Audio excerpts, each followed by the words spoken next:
Hello, this is Time Lord Rowan here. For the first time, I'm in live action. You can see my face. Yay. Um,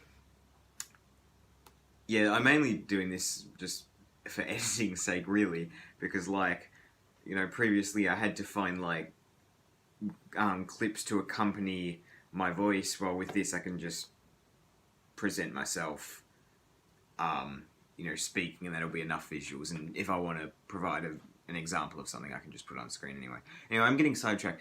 This video I'll be comparing Doctor Who and the Silurians to the Sea Devils, to third Doctor Who stories from the 1970s. They're both very good, I will say that, but I do have a preference, so yeah.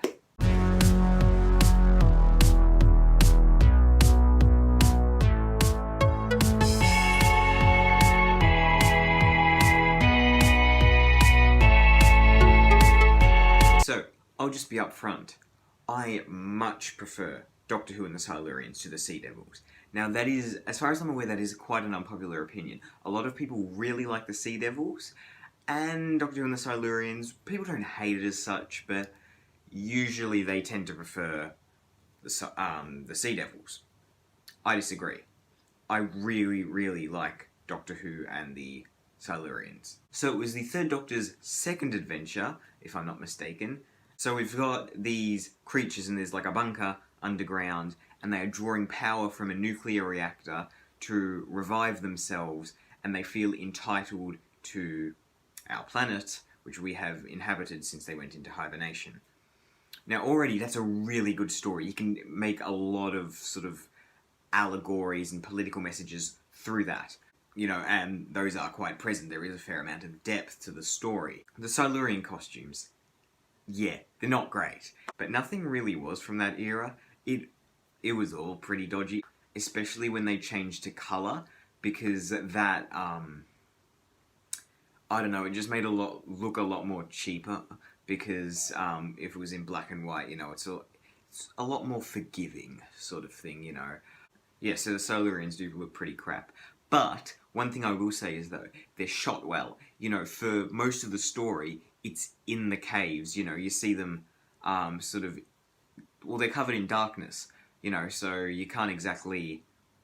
They're not shot in broad daylight, because that's what makes something look really bad, is if it's just the costume in broad daylight, and, you can see all of it. Well, if it's sort of covered in darkness and, heavy shadows and stuff, it's not as obvious of how bad it is. I also really like the fact that the different Silurians have different personalities as well. Because there was the one Silurian that tried to help the Doctor, and then there was the other ones that were, against it and sort of thing. They weren't just sort of a collective evil monsters. Yeah, and that's another thing. They were intelligent beings. They're not just the I'm gonna get you sort of thing.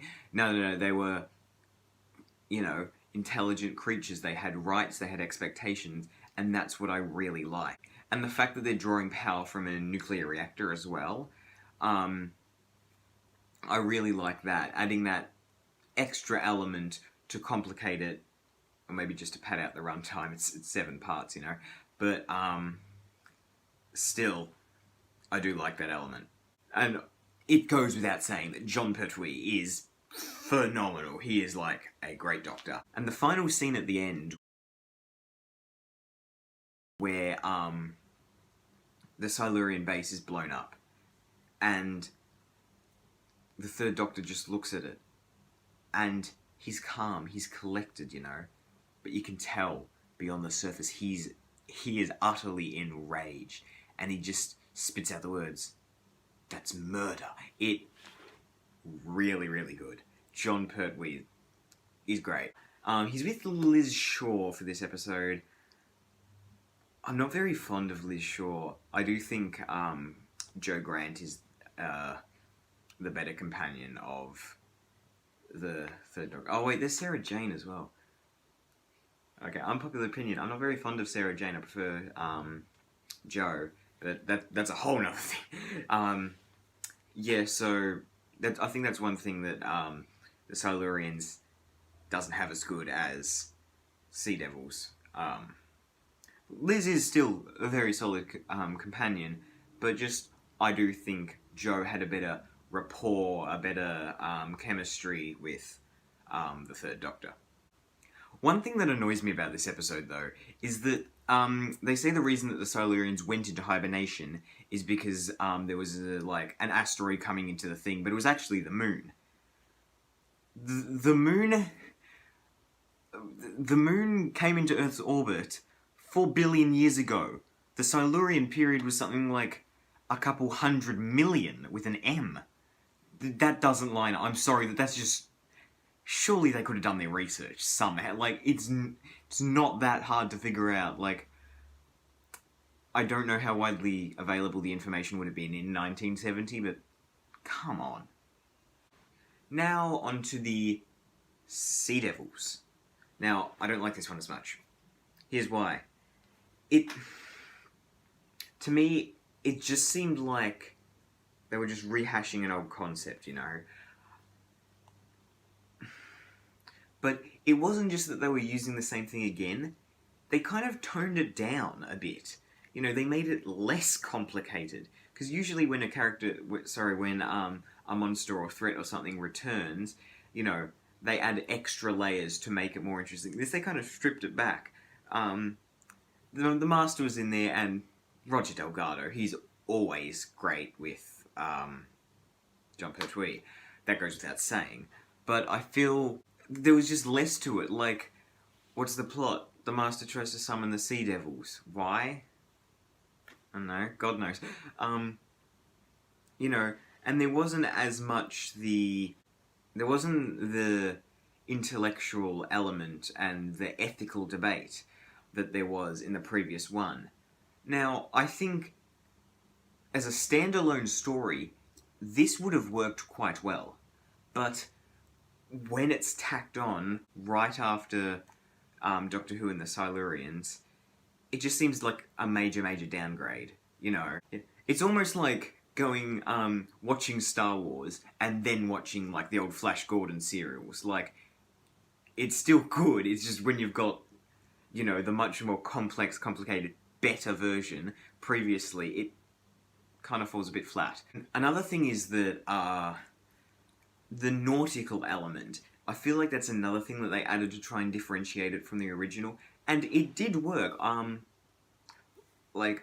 Overall, I do prefer the cave setting over the submarine setting, but it's not really the marine setting, the water, oceans. I do prefer one over the other, but still, it works. The Sea Devil mask looks really good. You know, a lot better than the Silurians did. But the one thing with the Sea Devils is that it's hard to believe that they're intelligent. Especially when up until the final part or something, it's not even, they don't even speak. So, it just seems...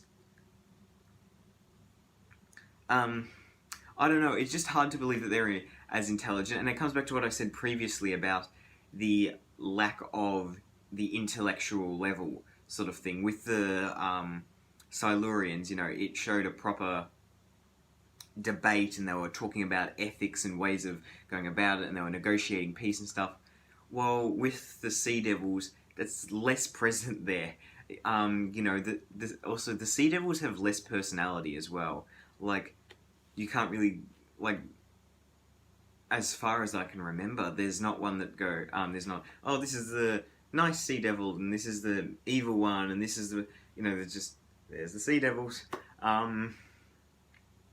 So, yeah, again, as I said previously, Jo is in this one, and I really like Jo.